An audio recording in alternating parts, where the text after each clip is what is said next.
வணக்கம் மக்களே. ஏப்ரல் 23 தமிழகமே திருவிழா கோல மாதிரி இருந்தது. 2026 சட்டமன்ற தேர்தல் வாக்குப்பதிவு ஒரு வழியா முடிவுக்கு வந்துருச்சு.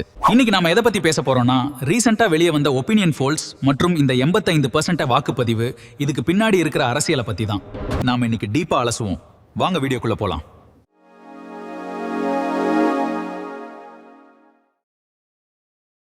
முதல்ல இந்த 85% பத்தி பேசுவோம். தமிழ்நாட்டில் சுதந்திரம் அடைஞ்சதுல இருந்து இதுவரைக்கும் 17 தேர்தல்கள் நடந்திருக்கு.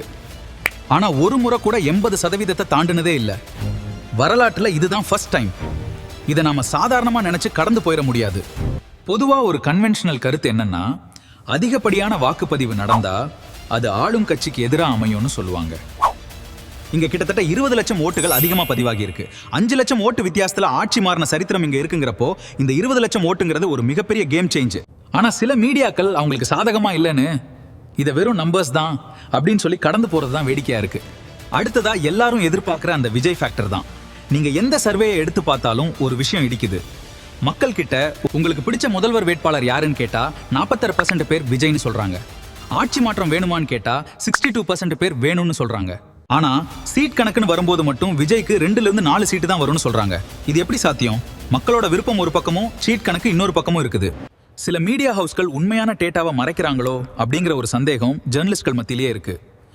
இன்னொரு முக்கியமான விஷயம், இன்னைக்கு தமிழ்நாட்டில் ஜேர்னலிஸ்டா இருக்கிறது ஒரு சாபக்கேடுன்னு சொல்றாங்க. அது ஏன் தெரியுமா?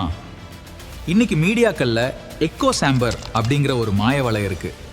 அது என்ன எக்கோ சாம்பர்? ரொம்ப சிம்பிளா சொல்றேன்.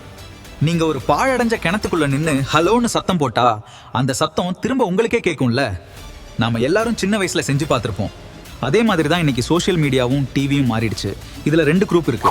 ஒரு குரூப் ஒரு கட்சிக்கு சப்போர்ட் பண்ணுவாங்க. அவங்களுக்கு பிடிச்ச செய்திகளை மட்டும்தான் பார்ப்பாங்க, அதையே தான் ஷேர் பண்ணுவாங்க.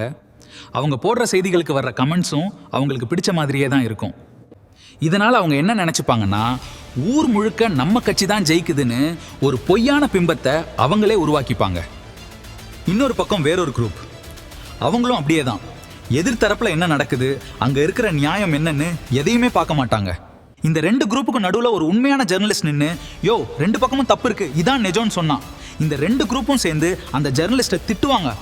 நீ அவனுக்கு சப்போர்ட்டா இல்ல நீ இவனுக்கு சப்போர்ட்டான்னு தான் கேட்பாங்களே தவிர நீ சொல்றது உண்மையான்னு யாரும் பார்க்க மாட்டாங்க. இதனாலதான் ஒரு நேர்மையான ஜேர்னலிஸ்ட் இன்னைக்கு தமிழ்நாட்டில் நிம்மதியா பேச முடியல. மக்கள் நாமளும் என்ன பண்றோம்னா, நமக்கு என்ன பிடிக்குமோ அந்த நியூஸை மட்டும்தான் பார்க்குறோம். கசப்பான உண்மைகளை தள்ளி வச்சிடுறோம். ஆனா யோசிச்சு பாருங்க மக்களே, அரசியலும் அப்படிதான். ஒரு பக்கம் மட்டும் சாயாம எல்லா பக்கமும் இருக்கிற உண்மைகளை தெரிஞ்சுக்கிட்டாதான் நாம சரியான முடிவை எடுக்க முடியும். தங்களுக்கு பிடிச்ச ரிசல்ட் வரணும்னு சில மீடியாக்கள் டேட்டாவை வச்சு விளையாடுறாங்களோன்னு தோணுது. ரிசல்ட் அவங்களுக்கு சாதகமா வரும்போது இவிஎம் பத்தி பேசுறதே இல்லை.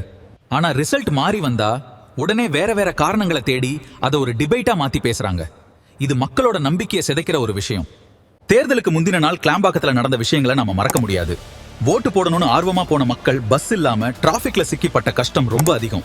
இது ஒரு திட்டமிட்ட சதியா இல்ல நிர்வாக சீர்கேடான்னு பல விவாதங்கள் போயிட்டு இருக்கு. எதப்படியோ ஓட்டு போடணும்னு நினைச்சவங்களுக்கு இது ஒரு பெரிய தடையா அமைஞ்சது வருத்தமான விஷயம். சோ மக்களே, இந்த எலெக்ஷன் ரிசல்ட் வெறும் நம்பர்ஸ் மட்டும் கிடையாது. இதுக்கு பின்னாடி மிகப்பெரிய அரசியல் கணக்குகள் இருக்கு. அந்த 28% அன்டிசைடட் ஓட்டுகள் யாருக்கு விழப்போகுது? 85% வாக்குப்பதிவு யார வீட்டுக்கு அனுப்ப போகுது?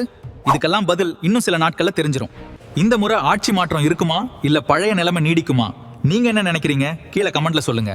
அடுத்த வீடியோல சந்திப்போம். நன்றி, வணக்கம்.